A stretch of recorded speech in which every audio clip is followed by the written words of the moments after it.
Welcome back for part 2, wrapping up RAW versus JPEG versus Ken Rockwell. Ken is still back here over my shoulder. So you just got done watching the video about, over and underexposed images, bringing that RAW file back further than you can do anything with that JPEG, and seeing how different the files turn out, and seeing why we've been pushing RAW files all week, and hopefully, getting people to change and see the difference between the two. Not just telling you that the RAW is better, but showing you the difference. Excuse me, thirsty water. Ken, you need some water, buddy? Nope, Ken doesn't need any water. He says he's got some in his fanny pack. So part 2 right here. A lot of people say the JPEG shooters, this is what they say: I get it right in the camera. Meaning they make no changes after the fact. They get everything right in the camera when it comes to their settings and their exposure. Exposure is the one thing that they really focus in on. Hey, my hair's down, by the way. It got tired and it asked for a little rest. That's why it's down. So these JPEG shooters, sometimes I've been told, or I've asked or talked to some that shoot JPEG and say they get it right in the camera, they're referring to exposure. But then when I ask them, what do they do about their sharpening and saturation and all of those settings that you're supposed to set in your picture control if you want control over your JPEG? Well, some of the answers I've gotten have been pretty good. Like, really? I've never set that before. Okay, you've never set that in your camera. That means you don't really know what settings are set in the camera. I mean, what happens again if you set it to it's set to +9 on sharpening by accident and you shoot a whole wedding? You're SOL. You can't bring that stuff back. You can't bring that JPEG back. So here, let's start looking at these 3 examples that I have pulled from my test shooting. We've got Mr. Miyagi here posing. We've got a picture of Lil. And then we've got this flower shot that is, a really good JPEG. It was pretty hard for me to get the color and the corrections the same. It took a little bit of work, but I got it. But there's something good that comes out of that, and I will explain that as I get there. So let's look at Miyagi here. This is what I would consider to be the proper exposure. I got it right in the camera. I pulled back on the sharpening. It's not as overdone. The saturation isn't as overdone. But look how nice, Mr. Miyagi looks. He looks pretty good here. This is the JPEG. Got it right in the camera. The exposure's right. Now let's move to the RAW file that has been tweaked, because that's what you do with the RAW file. There we go. Dead, flat. Look how flat and dead it is, to look how much more alive the image is. It takes on a more 3D or realistic feel because the cat feels more alive. Not just because the white balance has been changed and tweaked to make it feel a little warmer, but just the detail. We're gonna look right in here. Look right in here. See how flat, and see how much it comes alive. You still have detail in this area. Look how nice he looks right here. Look how nice and alive. It looks like he's living opposed to dead. Here he's flat, and he's blah, and he's, probably a little over-sharpened. Here, he's more alive. I like Mr. Miyagi. Thank you for posing, Mr. Miyagi. But, that's going to show you that the JPEG that supposedly was captured properly in the camera is still not as good as the RAW file that's tweaked after the fact. That's just showing you that. Flat, alive. Flat, alive. There you go. Let's move over to the Lil image. Here's Lil sitting, watching her Food Network.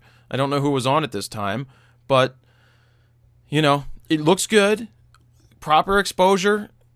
Got it right in the camera. Not too oversaturated in the JPEG, not too over-sharpened in the JPEG.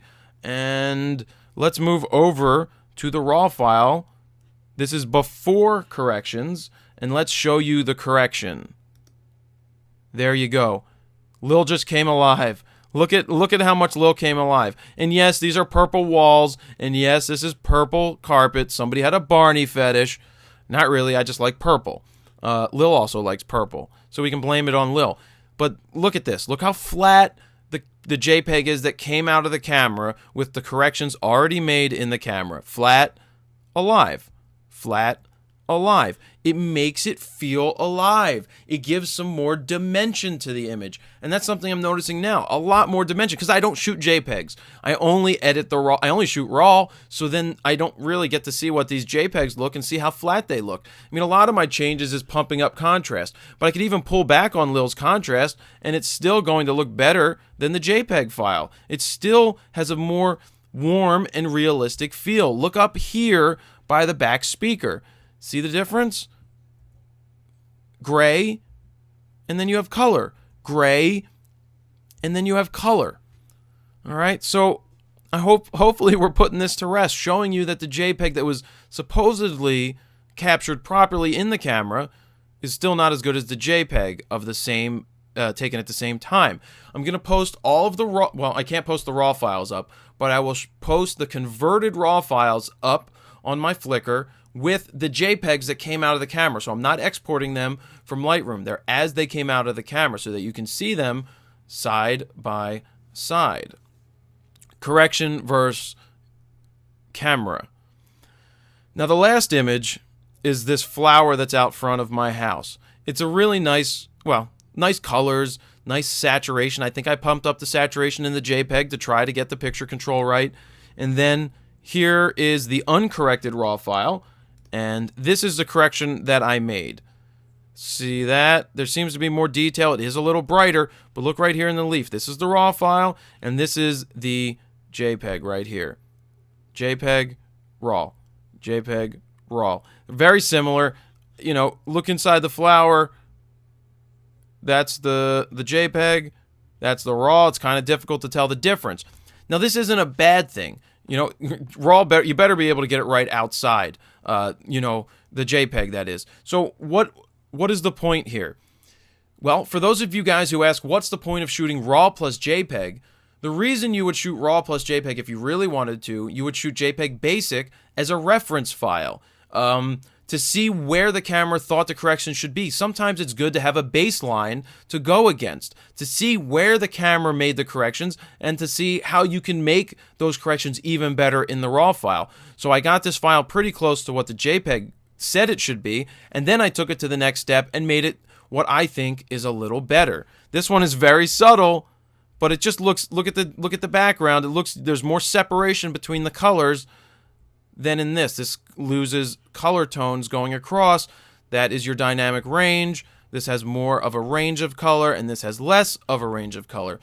So those are the differences. You know, if you're new to the game and you don't know your base settings, how to make the changes in Lightroom or Aperture or any of the other programs that you're using, you can go back to that basic JPEG for the time being and see where it thinks you should have been. So it's not all bad. You can use that basic file to do so.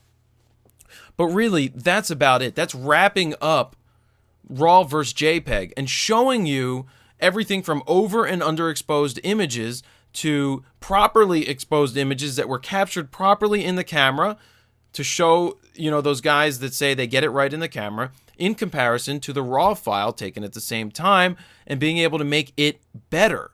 So I have a couple more seconds here to finish up. And just, you know, I want to thank everybody. Thank Ken Rockwell for the week. But I really hope that this gives you all some insight to make your own informed decision between using RAW and JPEG or using both. And see the difference in why we use RAW. It's good. I don't mind that it's bigger. Disk, you know, hard drive space is cheap. Cards are cheap. We've gone over all this in the last interviews or in all those interviews that I've done with Ken Rockwell. 7, 8, 9, 10 parts of them. But that's about it. I mean, I really hope I gave you guys both, well, the best side of RAW that I could give you to show you the differences. And that's about it. Jared Poland. Hey, wait, hold on. Ken, you want to say bye? Nope, Ken can't talk.